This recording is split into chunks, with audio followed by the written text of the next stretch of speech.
Mi nombre es Javier Paniagua, soy profesor e investigador ahí en la Escuela de Economía Agrícola y de Agronegocios. Desearles un muy feliz día a todos los agricultores, aunque su día es todos los días, ¿verdad? Porque comemos todos los días, pero en todo caso, ese es un día especial para ustedes y mis felicitaciones. Vamos a hablar sobre un tema me toca a mí, de valoración económica de la agricultura orgánica. Entonces voy a compartirles la presentación.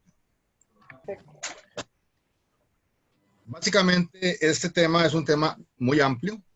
Entonces, esta charla es para compartirles un poquito sobre este tema, que nace a través de este proyecto de investigación que está escrito en el CIEDA, ¿verdad? Es un proyecto que tiene que ver con la valoración de servicios ambientales, ¿verdad? Que generan diferentes sistemas alternativos.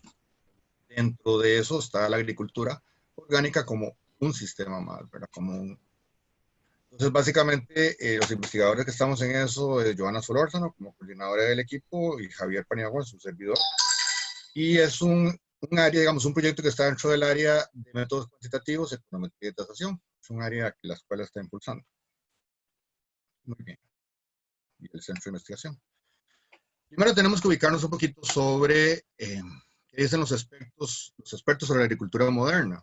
Básicamente hay muchísimas definiciones, incluso la gente no se pone de acuerdo, pero hay consenso en que la agricultura tradicional es aquella que promueve altos rendimientos, ¿verdad? Y que va buscando meter tecnologías de punta, robotizar, incluso drones, ¿verdad? Monocultivos, etcétera.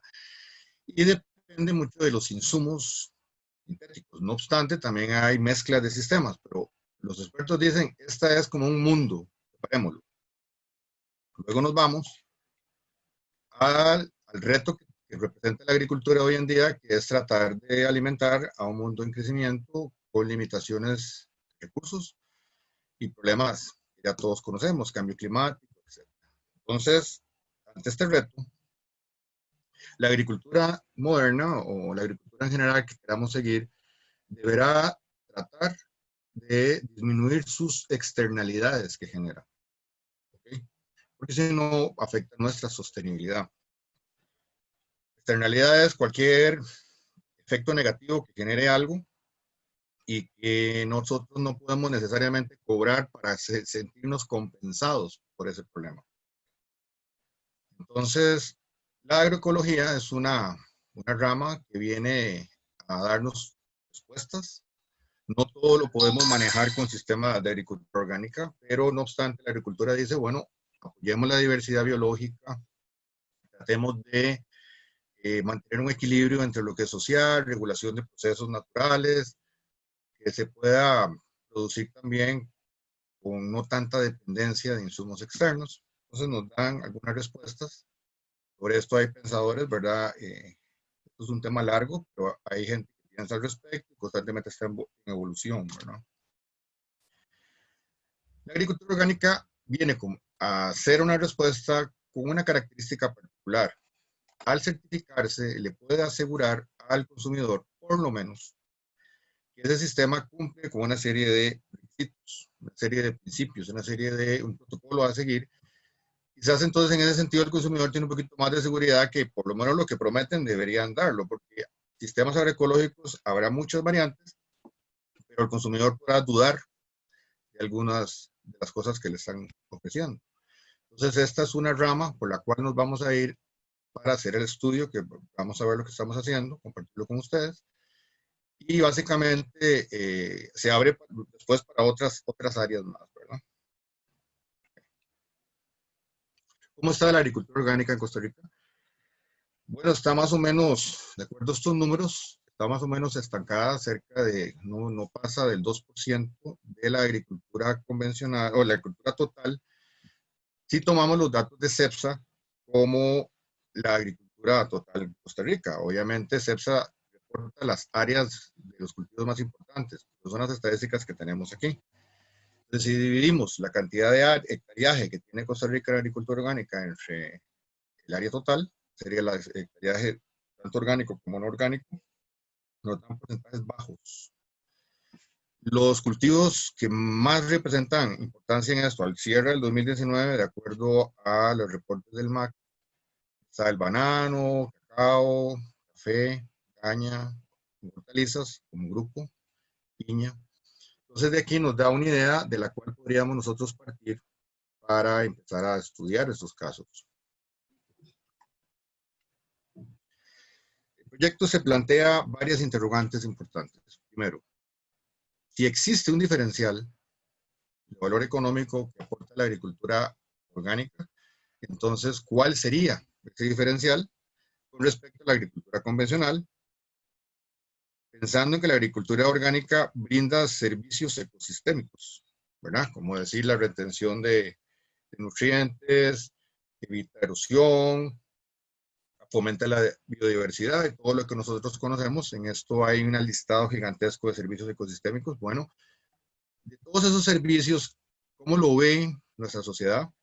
Y de acuerdo a cómo lo ve, ¿cuánto vale? Porque ahora van a haber metodologías. Nos podemos ir por métodos, nos pueden llevar a investigaciones de nunca acabar. Entonces también nos tenemos que delimitar un poquito metodológicamente. Pero la pregunta de investigación primera es eso. Si existe ese diferencial de valor económico, ¿cuál es? ¿Cómo lo ve la sociedad? La segunda pregunta es, una vez que tenemos ese balance de los beneficios que genera, veamos también los costos que genera. Hacemos un balance costo-beneficio de esa agricultura orgánica de acuerdo a los servicios ecosistémicos. Y la otra interrogante importante es determinar los alcances a nivel metodológico para cuando demos números, estemos muy claros de cuál es la metodología y hasta dónde llega esa metodología, porque puede ser que con otra metodología nos den valores más grandes o más bajos, ¿no? Muy bien. Si nos ponemos aquí, a ver, en una forma sintetizada, podemos valorar el ambiente con diferentes formas, pero digamos, siguiendo un enfoque micro, nos vamos a cosas más directas, entonces podríamos utilizar metodologías como la valoración contingente, que es preguntarle a las personas involucradas cuánto estarían dispuestos a pagar por algún servicio que le brinde algo, ¿verdad? En este caso, la agricultura orgánica, le preguntaríamos, ¿cuánto está usted dispuesto a pagar por comprar un producto orgánico versus uno que no lo es? Lo que pasa es que aquí la gente te va a contestar en función de la educación que tenga, la conciencia que tenga sobre el tema que estamos hablando. Si muchas cosas no la conoce, probablemente su disposición a pagar no va a ser tan fuerte. En el caso macro, es otro enfoque diferente que nos vamos por la parte indirecta.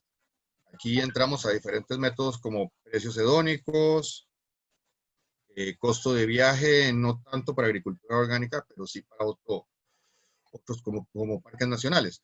Sin embargo, si la agricultura orgánica ofrece recreación, digamos, fincas de recreación, podría ser una metodología, ¿verdad? Y función de daño, que es los costos evitados que nos da la agricultura orgánica, o sea, nos evita erosión, nos evita otras cosas, bueno, entonces, ¿cuánto era el costo de eso? Que al final, al evitarlo, nos está evitando un daño y de esa forma es un beneficio para la sociedad. Okay. ¿Qué hemos hecho y hacia dónde vamos? A partir del 2017, durante ese año, 2018, estuvimos caracterizando y sistematizando la información. Entonces, se creó un programa que se llama Regasus, que es un sistema. Ahorita vamos a ver unas pantallas rápidas. Y ahí están caracterizados los principales sistemas que operan en Costa Rica con sus distintas variantes. Se consultó con agricultores, se fue haciendo una base de datos sobre las tecnologías que están en este momento más utilizadas en diferentes campos. Y comenzamos en el 2019 a trabajar con los estudios desde el punto de vista de la demanda. ¿Qué piensa el consumidor? Entonces, desde aquí ya estamos delimitando el campo de acción porque no nos vamos a la sociedad completa, sino de la óptica del consumidor. Es una delimitación que hacemos si no se hace demasiado grande. Entonces, de ella estamos limitando a que desde la óptica del consumidor vamos a medir disposición a pagar, vamos a medir cómo se comporta él a través de métodos directos e indirectos. Ya tenemos resultados preliminares en café, un poquito en banano. En el 2020 seguiremos con los estudios en hortalizas y piña está también programado. Lo que pasa es que con estas cosas vamos a ver cómo salimos este año. Y en el 2021 estamos con la idea de analizar ya los costos de procesos, comparar los beneficios que generan los sistemas versus los costos asociados y ver el balance de ambos para el 2022. ¿Qué seguiría después? Pensar tal vez si es necesario seguir con agricultura biodinámica, permacultura, agriculturas protegidas también. De una u otra forma generan externalidades positivas, negativas también. Otros cultivos, otros métodos diferentes al de economía aplicada clásica, como podrían ser balances de energía, que proponen algunos autores. Entonces, por ahí seguirían diferentes cuestionamientos a futuro. Entonces, hasta ahora, tenemos esto, que es un sistema que nos permite sistematizar la información y ahí mismo alimentaríamos los resultados que vamos teniendo. Veamos la dimensión del consumidor. Primero, seguimos preguntándonos cuánto paga además el consumidor por productos orgánicos. ¿Es diferente ese pago para cada producto? Además, ¿es sostenido en el tiempo o no? Estados Unidos, el Departamento de Agricultura estableció un panel que le dio seguimiento del 2004 al 2010, por lo menos con base en eso que está publicado. Si siguen con esta información, no hemos tenido la posibilidad de poner las publicaciones. La publicación que se hizo sobre esto fue en el 2016 por esos autores, y ellos determinaron cosas interesantes, porque con un panel de escaneando a los consumidores directamente en los supermercados, fueron encontrando diferentes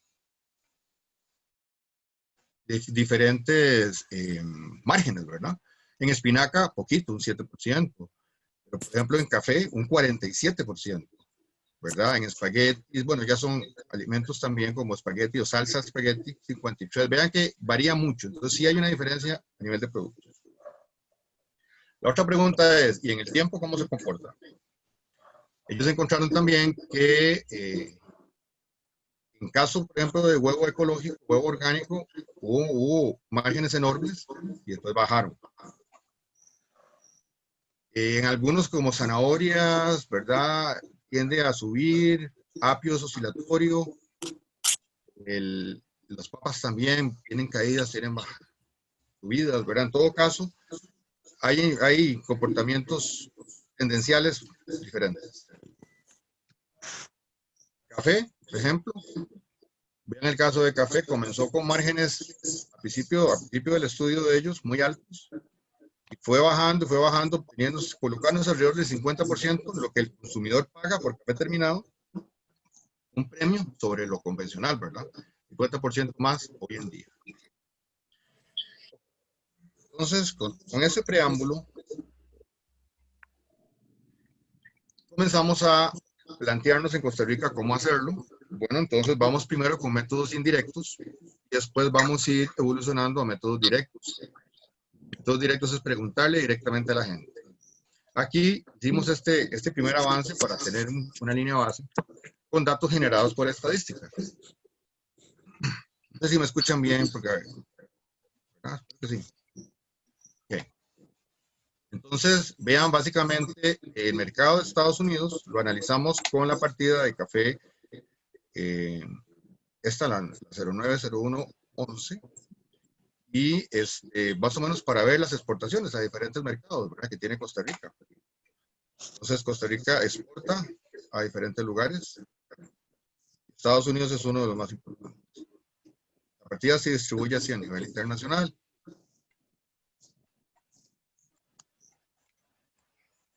Un momento. Si nos vamos a ver el mercado de Estados Unidos y lo separamos por importaciones, o sea, lo que importa Estados Unidos y que reportan ellos, porque también hay diferencias de estadísticas de lo que importa el mercado y lo que exportan, lo que dice cada país que exporta. Pero si vemos el mercado, lo que ellos importan, por diferentes competidores, encontramos esto. Estados Unidos lo abastece prácticamente Colombia y Brasil. Costa Rica lo abastece muy poquito. Esperaríamos ver más, ¿no? Para un país de tradición cafetera como el nuestro. Y vean que hay un montón de competidores en la arena, interesantes, como Vietnam, Indonesia, los competidores de el área cercana a nosotros. Todos tienen diferentes participaciones en ese gran mercado, ¿verdad?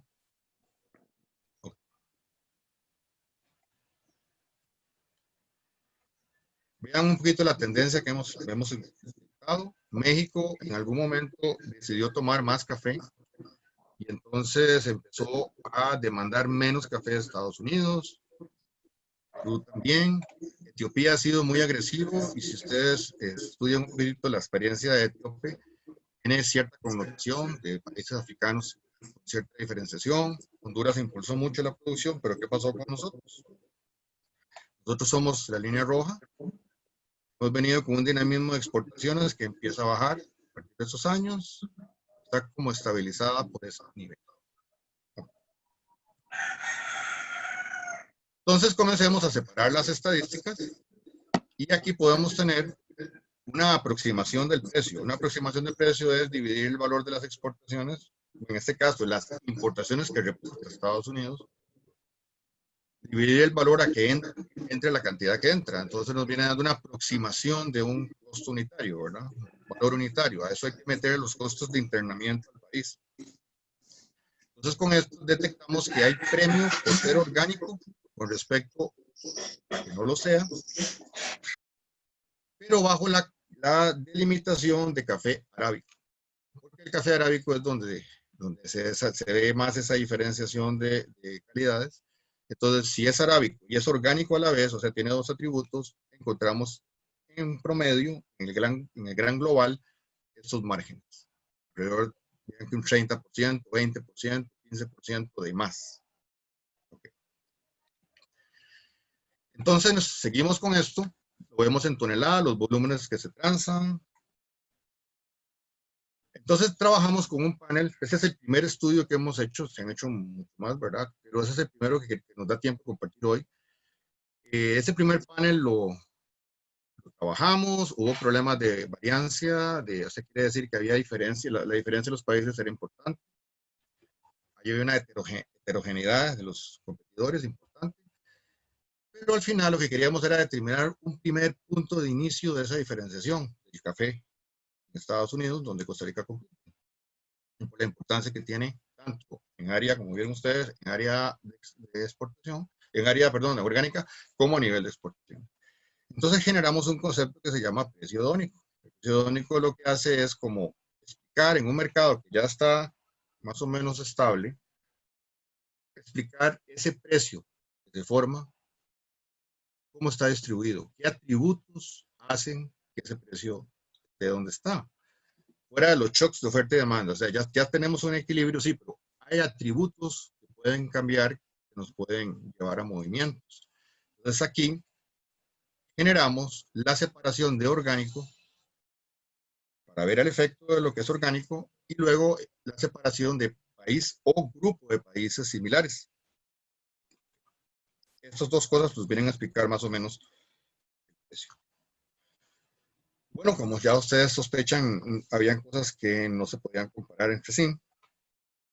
Entonces, Vietnam es muy distinto. De hecho, en Estados Unidos se está pagando menos, por lo menos en el periodo estudiado, sacando medias, se da menos al café de Vietnam. Entonces, quiere decir, comparado con las medias generales, lo que nos viene a dar es, hay algún tipo de situación que ellos consideran que no es tan deseable versus la de otros países. Bajos como Brasil, pero Costa Rica está intermedio aquí en 12, por aquí.